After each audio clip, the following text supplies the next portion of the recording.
Sveiki, esmu Kristīna Mennika, komunikācijas profesionāle, kurai patīk dalīties pieredzi un zināšanās. Vai kāds no jums ir redzējis šo prezentāciju? Ļoti labi, jo man patīk iet uz organizācijām un šo tēmu stāstīt, jo tā ir aktuāla pilnīgi katrai komandai. Paldies par uzaicinājumu.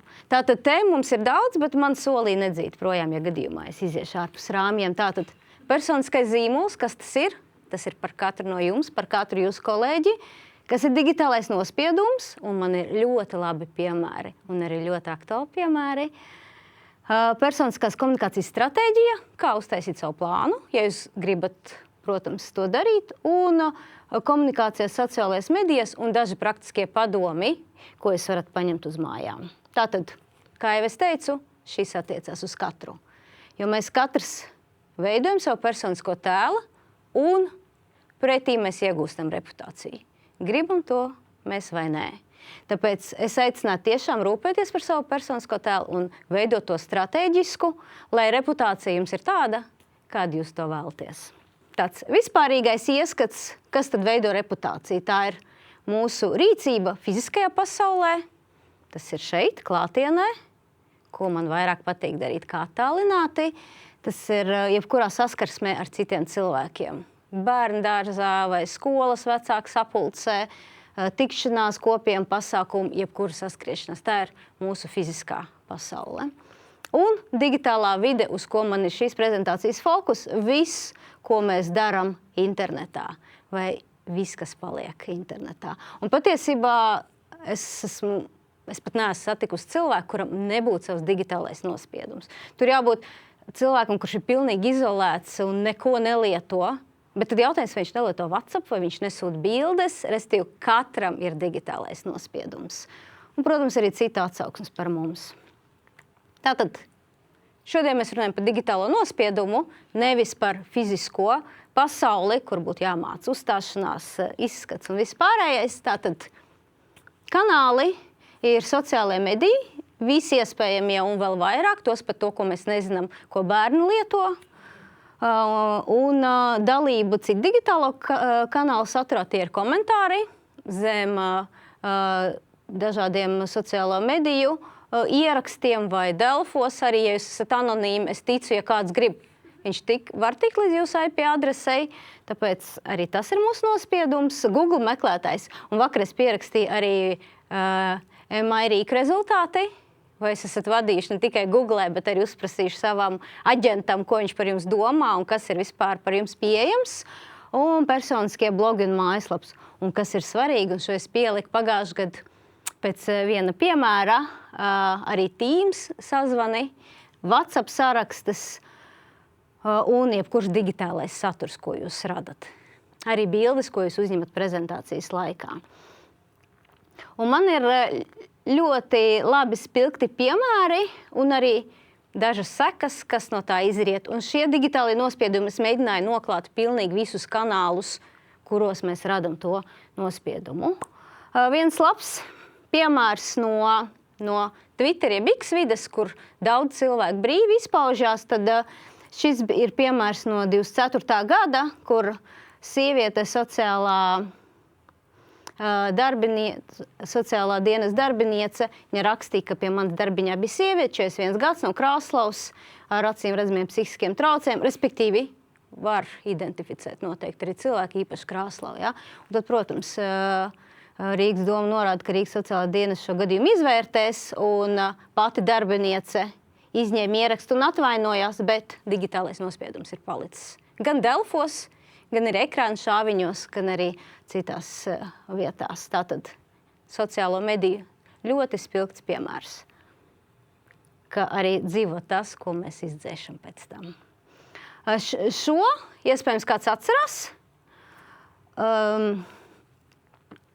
Zatlere, prezidenta dēla sieva, sāka strādāt mums diagnostikas radioloģijas centrā un labu gribēdam, jo tiešām es ticu, ka visam ir labi nodomi, ko cilvēks dara. Viņa vienkārši gribēja izstāstīt, ko viņa darbiņā dara. Un to viņa izdarīja tā, kā māk. Viņa labi veido video, un tad viņa stāstīja, ka viņas pārziņā ir visa radioloģijas nodaļa, un ka tas ir pilnīgs kosmos, ja, ko viņi tur dara. Nu tad, protams, ko mums Rakus pēc tam paziņoja, ka vakardienas video paustā vēstījuma saturs un forma ir radījusi būtisku uzticības trūkumu, kā arī grāvus Rakus reputāciju. Šis ir par iemeslu darba tiesisko attiecību neturpināšanai. Tātad vērtības darbiniekam un darba vietai nesakrita, tāpat kā vēstījuma formulēšana un formāti, un līdz ar to tiek zaudēts darbs. Vēl viens piemērs, ko es izņēmu ārā, mūsu vēsturē ir bijis precedents, ka augsta līmeņa amatā strādājoša sieviete tika atlaista, tāpēc, ka pikanta rakstura bildes tika nopludināts. Kāds vai ir nozadz, vai ir mērķis, to ir izdarījis, un tad tika atlaists cilvēks. Līdz ar to bildes arī ir mūsu digitālais saturs. Domājam, ko mēs bildējam, kam mēs to sūtam un cik pasargāts tas viss ir.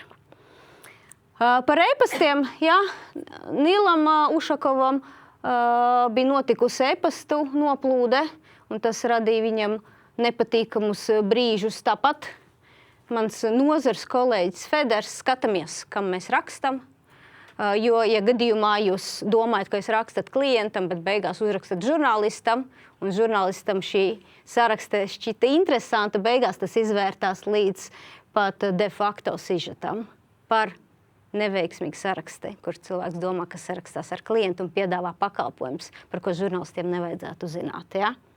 WhatsApp sarakstē, e-pasti. Nu, šis bija tas iemesls, kāpēc es pieliku arī darba sanāksmes.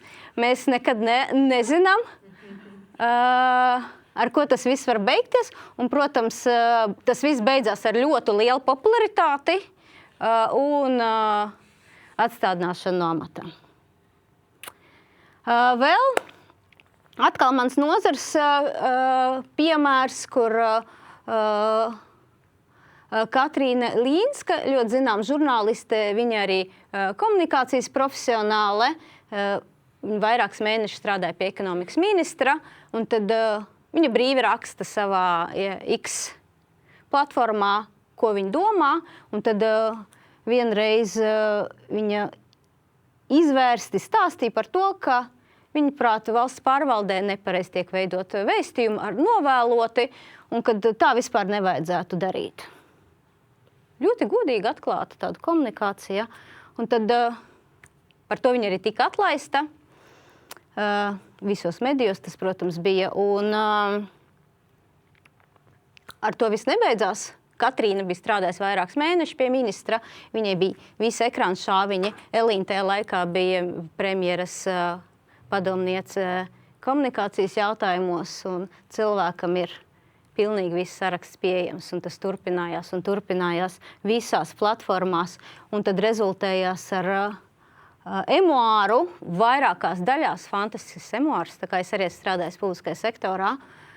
Man bija ļoti interesanti to lasīt, un patiesībā arī emuāros bija atklāts tik daudz detaļu, ka tur arī, piemēram, ekonomikas ministrijā arī bija personālī nomaiņa. Dēļ tā visa. Tātad skatāmies arī šādā griezumā. Tad šo noteikti arī ir cilvēki pamanījuši. Mūsu maestro atzīmēja lielo jubileju, un daudzi to sveica. Katram bija sava izpratne, kā var apsveikt. Bet, jā, iespējams, viss bija veiksmīgi, bet laikam tas žests uz klavierēm nepatika ne darba devējam. Bet no otras puses, iespējams, ka cilvēks pēc tam kļuva vēl populārāks. Ja? Skatāmies, kā mēs izpaužamies. Un ko par to visu arī saka mūsu darba devējs. Šis man tapa šorīt, lai kaut kādā mērā iesildītu manu pēdējo piemēru, kas ir pilnīgs sveškauns, kuram es mēģināju saprast kādu skaidrojumu. Vai kāds no jums ir paspējis redzēt šo dokumentālo filmu? Nav. Tā ir diezgan svaiga. Es vakar pabeidzu skatīties, tāpēc šorīt tap šis slaids. 11. martā Netflixā palaid dokumentālo filmu Inside the Manosphere, kur pētnieciskais žurnālists Luis Teroks ieiet vīriešu pasaulē, digitālā satura veidotāju pasaulē, kuri demonstrē ļoti lielu pašpārliecinātību, runā kā autoritātes, ļoti trivializē daudzas tēmas, ir tādi pietiekami agresīvi, un, protams, beigās viņi ar to pelna. Viņiem ir miljoniem sekotāju, un viņi to sauc visu, ka viņi ir autentiski, viņi ir patiesi, godīgi, bet viņi tiešām ar to nopelnā.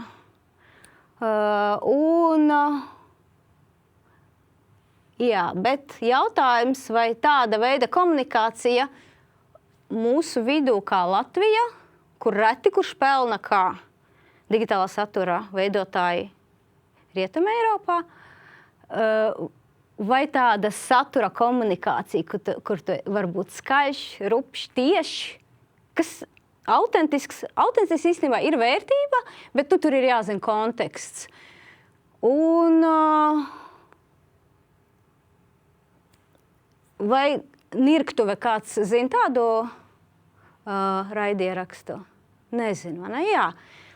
Jā. Runājot par iepriekšējiem digitālā satura veidotājiem, kā jau es teicu, viņiem ir miljonu auditoriju, viņi strādā uz savu publiku, viņi ir zināmi, bet ir svarīgi, ka ir lieli podkasti, ir mazi podkasti, par ko neviens nezina, un nav nozīmes, kur tu uzstājies, jebkas ir digitālais nospiedums. Un šeit Māris aizgāja uz Nirktuvi, 3 profesionāli lieliski pavada laiku, man liekas, tur ir pusotru stundu tas raidieraksts, un Māris runā par saviem iepriekšējiem darba devējiem. Viņš ir nodarbināts, viņš nav digitālā satura veidotājs, kurš pelna ar naudu, ar klikšķiem, ar viralitāti. Viņš ir nodarbināts, viņš ir Latvijā, mūsu mazajā dīķī. Un, ko vēl var pateikt? Un te ir kāds personāla vadības profesionāls. Nu, jūs pieņemat cilvēku darbā? Pieņemat, vai ne? Nu, pieņemat darbā. Nu, paskatāmies, jums ir atnācis šis digitālais nospiedums par šo cilvēku, kurš stāsta no sākuma par Mogo. Mogo palīdz konkrētai auditorijai, konkrētam segmentam iegādāties auto. Un Bite ir mans darba devējs, ja? Ir vēl Mogo vispār? Pastāv Mogo, bet viņš dotā brīdī ir aizvirzies prom uz citiem reģioniem, kur vēl var zakt. Jo viņus ierobežoja. Ierobežoja maksimālo procentu likmi, jo tie procenti bija ārprāts. Šobrīd ierobežoja, lai nebūtu vairāk kā 100. Jā. Tur bija tā klasa. Mogo standarts bija 20% mēnesī. Tad ir 240% gadā. Jā. Tagad, tas ir gadā. Citiem vēl respektīvi, kosmos pilnīgākais. Bet, tā kā skaidrs, ka tas tika eksploatēts, nopelnīti miljoni. Tad tajā laikā, kad jau bija māru beigusies, mani uzrunāja Bite. Uzrakstīja vienkārši LinkedInā, čau, atsatikties. Bija Covid, kolosālākais laiks. Satikāmies. Daudz Covid laikā satikās. Jā, tieši tā. Satikāmies un izrunājām, un tas aizgāja strādāt uz Bite. Bite es nostrādāju vairāk kā 4 gadus. Tagad pietiekami daudz. Tas ir daudz priekš Bites, man liekas. Tas priekš Bites ir ļoti daudz. Kā tev patika? Ļoti patika. Es vēl projām Bite ļoti... Citādi kompānija. Tas ir precīzākais apzīmējums. Jo īstenībā unikāls uzņēmums Latvijā. Unikāls. Latvijā tādu otru nav. Kas var piedāvāt tik ļoti lielu spektra apvienotos risinājumus. Bet es ceru, ka tiešām kāds no vadības klausīsies. Pilnīgākie dalba jau bija vadībā. Tā kā līdz absolūtam maksimumam. Ļoti labi. Kuri tagad... Tur es pat varu kaut kādas īsas detaļas pastāstīt par to, bet saku, ka sāc par to, ka idiota vadība, kas to uzņēmumu vienkārši gremdē un turpina gremdēt. Vai jūs gribat būt nākamais darba devējs šāda veida cilvēkam? Un, es mēģināju izprast, kāpēc, bet tagad, ja jūs meklēsiet, tur būs cenzūra uzlikt. Līdz ar to šis ir tiešām unikāls saturs. Tie bija piemēri, kādi ir digitālie nospiedumi un sekas kāds var būt. Un tad, ja mēs vēlamies runāt par personisko komunikāciju tādu stratēģiju, ja mēs vēlamies būvēt tādu tēlu, kādu mēs vēlamies, tad viennozīmīgi pirmkārt jāsaprot, kāds ir jūsu vērtības. Tās var definēt, ir virkne metodoloģija, kā to darīt. Tāpat ir nepieciešama vīzija, kā jūs sev redzat un ko jūs vēlaties ietekmēt. Mērķi viennozīmīgi ilgtermiņa un īstermiņa, gan profesionālai, gan privātie. Jo, ja jums nav mērķis, tad jūs īstenībā nevarat zināt, vai jebko, ko jūs darat digitālajā vidē, vai tas dos atdevi vai nē. Restīvi, ja jūs gatavojat LinkedIn ierakstu vai, nezinu, Facebook ierakstu, jā, vai TikTok, ja jūs nokalibrējat, vai tas ved uz jūsu mērķi, un ja nē, tad visticamāk tie resursi pat nav jātērē. Protams, jāapzinās savas stiprās un vājās puses un jāsaprot, kuros kanālos jūs veidosiet savu digitālo tēlu. Vai tā būs jūsu personiskā mājaslapa vai LinkedIn apkārtraksts, newsletters, kā mēs newsletteru. Izsūtne, vēstkopa, jā, vēstkopa vai tiešām LinkedIn plāns. Un tad katram kanālam jūs definēt mērķi, kvantitīvu, ko jūs vēlaties sasniegt, arī kvalitatīvu, plānotās aktivitātes saliekat un arī, protams, regulāri izvērtējat to atdevi. Un tad ar ko sākt, kā jau es minēju, vispirms jūs izrevidējat savus kanālus. Droši vien draugi LV jums vairs nebūs ļoti palīdzīgi, tāpēc to pat iespējams ir vērts noslēgt no publiskajām acīm, jo mēs nezinām, kas tur pirms 23 gadiem vispār tika publicēts. Izvēlieties savus primāros kanālus, man piemēram tas ir Facebook un LinkedIn, jo ja jums būs 3, 4, 5, nu tad vai jums būs laiks strādāt, jā, nu, diez vai. Nu, ja vien jūs neesat digitālā satura veidotājs un ar to nepelnat naudu. Jā, katram kanālam ir savs plāns. Dažkārt, protams, var pārklāties, sakārtojam kontu, izkopjam attiecības un rūpējamies par tēla higienu, respektīvi visu laiku ir aktuāli, un mēs tur darbojamies. Protams, autentiskums, bet nu skatāmies, kāds ir tas autentiskums. Mums ir piemēri, jā. Un jebkurai aktivitātei, kā es teicu, ir jāpalīdz sasniegt mērķi. Un svarīga vienmēr ir cilvēcība, līderība un empātija. Visam, ko mēs daram, ir labs nodoms. Šo te, ja jūs vēlaties, lai jums ir tiešām stratēģija, varat nobildēt, un šis ir jums brīvdienās mājas darbs. Un nedaudz pieskaršos par tēla veidošanu sociālajos medijos. Un tad, protams, LinkedIn. Kādam nav LinkedIn? Nu, mūsdien profesionāļiem reti, kuram nav LinkedIn, droši vien, jā. Un tad, jā, primāri tas ir sakārtots profils, kvalitatīvs cilvēku tīkls, restīvi jūsu lokā ir cilvēki, kuru saturs jums ir interesants un noderīgs, un arī cilvēki, kuriem jūs vēlaties sekot. Jo es zinu, daudzi vadītāji uzņēmumu LinkedIn patiesībā izmanto kā ziņu lenti, kur tu skaties, kas ir aktuāls, kāda pasākuma, kādas tendences. Nevis tiek scrollēti Delfi, bet tiek scrollēts LinkedIn. Un tas, protams, vērtīgs saturs, kas saistīts ar profesionālo šķautni un var būt noderīgs. Daži piemēri, ko mazas lietiņas var izdarīt. Bāzes sakārtošana, man ir bišķiņ garāk par LinkedIn, te izklāsts, bet ļoti koncentrēti. Elementāri banners, bilde un good to go. Nu, elementāri. Kolēģis, kurš tiešām jau gandrīz 20 gadus strādā bitē, viņam bija bilde, kas pirms 20 gadiem bija uzņemta. Ja? Man liekas, pilnīgi cita kvalitāte. Tāpatās, protams, mēs strādājam gan uz organizācijas kontu, gan uz privāto kontu. Ja mums ir kāda aktuāla tēma, tad mēs strādājam uz saturu arī priekš konkrētā cilvēka. Palīdzam ar bildēm un dažkārt arī ar tekstu. Līdz ar to tur komunikācijas profesionāļiem ir ko darboties. Facebooks, protams, sakārtots profils, tas pats cilvēku tīkls. Bieži vien man pat liekas, ka Facebookā ir vēl noslēgtāks. Viņi tikai tiešām tie cilvēki, kuriem interesē, ka ir piedzimis bērns vai ka ir apprecējies, ja? Nevis jebkas. Un, protams, ieteikumi un izklaide. Instagrams man nav fokus, bet es zinu, ka tā ir izklaide un estētisks vizuālais saturs. Un es domāju, tie, kas ir profesionāļi un dzīvo tajā vidē, zina daudz labāk par mani. Tāpat kā par TikToku, izklaide video formātā, kur jaunieši aiziet gulēt ar TikToku un pamostās ar TikToku. Līdz ar to kādam iespējams, ka šis kanāls būs primārais. Kas svarīgi jāatcerās, ka nemazāk svarīgi ir arī iekšējie kanāli, kur mēs veidojam savu reputāciju starp kolēģiem. Šis ir bonusā, tiešām daži slaidi bonusā, jo šo var pusstundu, sākot no pusstundas runāt. Tātad, kāpēc LinkedIn un kāpēc vajadzētu tur būt un tiešām strateģiski pie tā strādāt, jo digitālais nospiedums ir neizbēgams un jūs paši būvējat savu profesionālo tēlu caur LinkedIn. Un mūsdienās, protams, personāla vadītāji izmanto mākslīgā intelekta rīkus, un LinkedIn ir ļoti iecienīts. Kāpēc?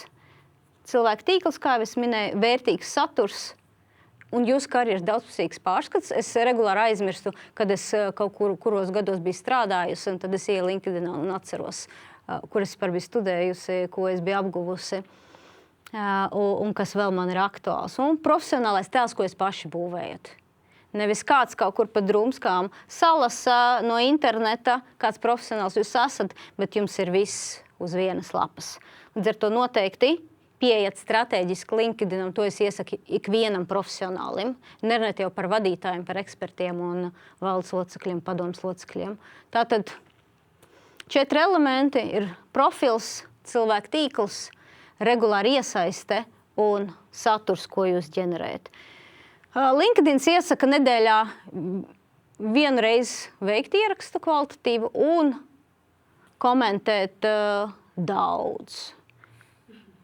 Jā, vismaz 9-10 komentāri tiek jums aicināt. Protams, LinkedInam interesē, lai jūs tur dzīvojat. Protams. Bet, jā, vienreiz nedēļā ieraksts ir jācenšas izspiest viennozīmīgi. Lai nav tā, ka es visus slaidus sataisīju pati, ja tas nav mūsdienīgi, tad es Copilotam palūdzu salikt, kas šobrīd ir LinkedIn algoritmam. Un, kā vienmēr, man liekas, tas nav šogad, tas ir arī iepriekš bijis kvalitatīvs saturs, profesionāla ekspertīze un jēgpilna saziņa. Un Copilots ziņo, ka tiek izcelti ieraksti, kas veicina sarunas, ir aktuāla auditorija un balstīts uz reālu pieredzi. Man liekas, ir reāli pašsaprotami. Un man bieži prasa par prēmiumam. Jā, nē. Ja esat darba meklējumos, tad visticamāk jā, ka jūs izceļaties. Jums ir piekļuve plašākam lokam un arī konkrētām vietām, kur jūs vēlaties strādāt. Un kursi. Man liekas, kursi ir ļoti, ļoti labā iespēja, ko izmantot. Un, jā, un šeit es izcēlu, es gan nezinu, es to taisīju pagājušajā gada beigās, vai ir kaut kas mainījies, bet principā šīs ir pakas, ko iegādāties. Jums kā profesionāliem meklēt darbu, tad jums kā profesionālim jūs esat pašnodarbinātie, un tad ir virkne citu iespēju, ko izmantot personāla vadītājiem lielās organizācijās. Bet to jūs noteikti daudzi arī zinat. Un praktiskie padomi man Oksana lūdza arī pielikt kaut ko par gramatiku, kas cilvēkiem ļoti patīk LinkedInā. Jā? Tātad, kāpēc? Tāpēc, ka digitālais nospiedums ir viss, ko mēs uzrakstam digitāli. Jā? Un tādi profesionālie kretīni kā es pamanu katru komatu, un tas veido arī reputāciju. Jā? Tātad atceramies, lūdzu, ka mēs, lai gan telefonam ļoti patīk ielikt kolu laika pierakstā, tur ir punkts. Lai kā cilvēkiem nepatīk starp cipru un procentu ir atstarpe. Man ir tāds prieks, ka LSM un Latvijas televīzija to dara. Šis bija jaunums arī man, es atzīšos, jo starp postscriptum es neliku atstarpi, bet tur ir jābūt atstarpei, lai cik dīvaini tas būtu. Un UTT nekad lūdzu nelieciet punktus, jā, starp tiem burtiņiem. Ja jūs rīkojat pasākumus un aicināt ministru, jebkuru labklājības zemkopības iekšiet, viņi ir ar mazo burtu. Kāpēc cilvēkiem liekas, ka ministram ir jābūt ar lielo burtu, bet nē. Ministra prezidenta mums ir ar lielo burtu, bet ne ministri, jā. Un tāpat tās arī amatu kaskādē ar lielo burtu ir tikai katras struktūrvienības nosaukums. Piemēram, nezinu, strateģiskā departamenta, strateģiskā ar lielo, tas varētu būt strateģiskā departamenta, nezinu, kvalitātes vadības nodaļas, kvalitātes ar lielo, eksperts būs ar mazo. Pārbaudiet savus parakstus, jā? Lūdzu. Nav komats pēc ar cieņu. Pārbauda. Es regulāri saņemu e-pastu ar komatu. Es gribu tam cilvēkam uzrakstīt, bet es to nedaru. Es tiešām to nedaru, tāpēc es izpaužos LinkedInā un aicinu citus pieskatīt sevi. Bet jā, es esmu jauka un nerakstu atpakaļ salbojumu komats un tad uzrakstam vēlreiz. Ir pašsaprotami, ka mēs izmantojam dažādām mākslīgā intelekta rīks, teksta rediģēšanai, teksta radīšanai, jebkam, bet pārbaudat, vai tiešām jums nav tā garā domu zīme. Bieži vien ir un jāsamaina manuāli. Ja viena jūs nepasakat aģentam, lūdzu, tā nekad nedarīja. Un tas nodod. Vienkārši tas nav ne labi, ne slikti, bet ja jūs gribat izskatīties, ka jūs to esat tekstu radījuši kaut nedaudz, jā? Lai gan tāda ilūzija iespējams vairs nav mūsdienās. Ja? Tā garā domzīme vienkārši lec acīs. Un man ir piemērs arī,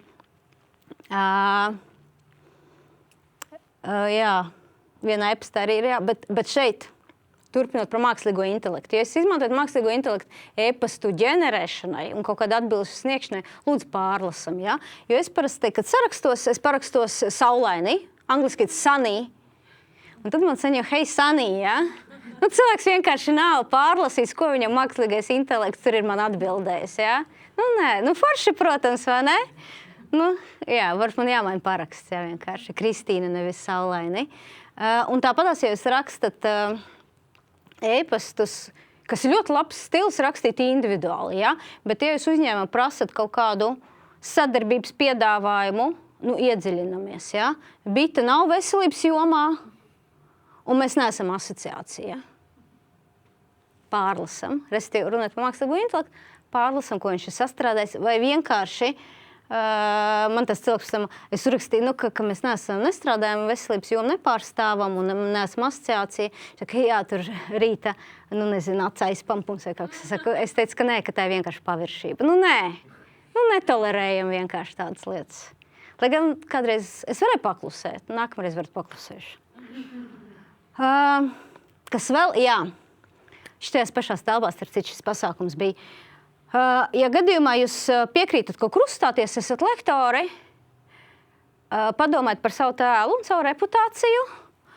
Un šeit es tiešām strateģiski piegāju un palūdzu atsūtīt man saskaņot vizuāļus pirms publicēšanas. Ja? Es nevaru runāt par gramatiku, ja? Un ka plakātā, kur es esmu minēta, ir kols punktā. Nē, tā ir mana reputācija. Tā ne tikai organizācijas konkrētās reputācijas, bet tā ir mana, jā. Tas beigās izdomāju, ka mēs arī BITS logo neliksim. Jo nē. Jo es nevaru atbildēt vēl par BITS reputāciju, jā, pasākumā, kurā es piedalos. Tātad, jā, pasākums ar Kristīne Mennika. Kā? Nē, ar Kristīni Menniku. Lūdzu, pasakojam līdz arī, kuras materiālos mēs tiekam minēti, jā. Mācoties no ekspertiem. Un Ieva mums ir LinkedIn tiešām profesionāle un runāt par to, ka ja mēs uztaisam ierakstu, mēs gribam, lai tas dzīvo ilgāk. Un Ieva, piemēram, lai veicinātu ierakstu popularitāte, viņa no dažādiem kontiem komentē. Tā ir arī opcija. Ja mēs skatāmies, ko iesaka nozares profesionāļi, tad, lai palīdzētu ierakstam iedzīvoties, ja jums nav vairāk kontu kā Ievai, varat sarunāt ar kādu kolēģi, lai komentē un palīdz tam ierakstam izrauties ārā no apburtā loka. Un noslēgumā tāds apkopojums nesen žurnālā Ieva, kur es kopā ar Ilzi, Lindu un Edgaru mēs devām savu ekspertīzi, un Ilzi Vīto Grūzīti salika labu rakstu. Te ir tāds apkopojums, ko nedarīt sociālajos medijos, jā? Nesūdzēties par savu bijušo darba vietu. Mums bija tam ļoti labs spilgts piemērs, ne fotogrāfiem ar alkoholu aizskarošu satura komentāru, jeb kādu veidu komentāru, padomājam, vai mums tie ir vajadzīgi. Rupjības vulgaritāte. Ja neesat digitālā satura veidotāji, ļoti autentiski ar lielu popularitātu un miljonu sakotājiem, padomājiet, vai tas ir tas, kā jūs gribat piesaistīt uzmanību, un vai tā ir reputācija, ko jūs vēlaties veidot. Un publiskie strīdi arī nav ne pie kā laba noveduši. Paldies, un, protams, tiekamies LinkedInā.